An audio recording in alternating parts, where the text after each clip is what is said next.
Aujourd'hui, on parle de Québec, mais hier, c'est au Saguenay qu'il y a eu des événements de météo extrêmes, même une possible tornade. On va en parler avec Alex Verville. Bonsoir. Bonsoir. Alex, qu'est-ce qui peut expliquer donc tous ces épisodes de météo extrêmes, ces orages violents depuis dimanche? Bien, ce qui se produit, c'est quand même un scénario typique de l'été au Québec. C'est juste que ces temps-ci, tous les ingrédients dont on a besoin pour les orages sont un cran plus intenses que la normale. C'est sûr que chaque événement météo est différent, mais ces derniers jours, on peut trouver des bases qui sont communes. Je vous explique ça. Donc, derrière moi, on a une configuration atmosphérique qui est semblable à celle de dimanche dernier. Ça fait plusieurs jours, plusieurs semaines qu'on emmagasine la chaleur, l'humidité, et on a ce front qui passe, qui amène cette chaleur, cette humidité, mais ensuite les fronts froids traversent, mais ont de la difficulté à chasser tout ça. Donc là, on se retrouve avec une atmosphère saturée en eau, c'est-à-dire qu'on a beaucoup de vapeur d'eau qui est disponible pour nourrir les pluies. Et là, avec la chaleur par-dessus tout ça, on a énormément d'énergie disponible pour la formation des orages.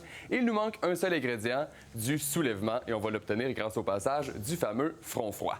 Un front froid, ça a le pouvoir de créer des orages qui sont particulièrement violents parce que ça soulève la masse d'air chaud qui est au sol, qui est plus légère que la masse d'air froide, et ça permet de créer les nuages d'orage. Mais ce contexte-là, on le vit un peu à chaque été. Qu'est-ce qui est différent là, en ce moment? Bien, ce qui s'est passé dimanche ou même hier au Saguenay, c'est que le front a été capable de créer ce qu'on appelle un système convectif de méso-échelle. Ça a l'air vraiment plus complexe que ça l'est vraiment, là.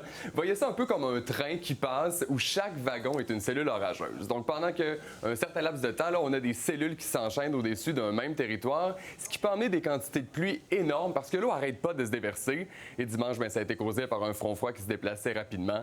Et hier au Saguenay, bien, le responsable, c'est un froid stationnaire que crée le fameux système de méso-échelle. Ah ouais. Puis là, avec les changements climatiques, est-ce que ça risque de se reproduire de plus en plus souvent, ces phénomènes-là? Ben oui, avec des étés de plus en plus chauds ou même de plus en plus de courts épisodes super humides, là, on pourrait vivre des orages plus intenses ou plus souvent et des crues subites aussi plus souvent. Faut pas oublier non plus que les eaux de l'Atlantique se réchauffent, donc les systèmes tropicaux peuvent nous atteindre plus rapidement. En un an, on a eu plusieurs exemples. Là, dimanche, c'était la journée la plus pluvieuse à Montréal à cause d'orages. On battait le record qui avait été établi l'an dernier après le passage de Beryl qui avait laissé 78 mm. Et un mois plus tard, on vivait les conséquences de débit avec une intensité et une quantité semblables à ce qu'on a vécu dimanche, on l'a entendu souvent. Et ces trois événements-là ont causé de graves inondations. Bon, on va devoir s'adapter. Merci beaucoup, Alex. Merci. À bientôt.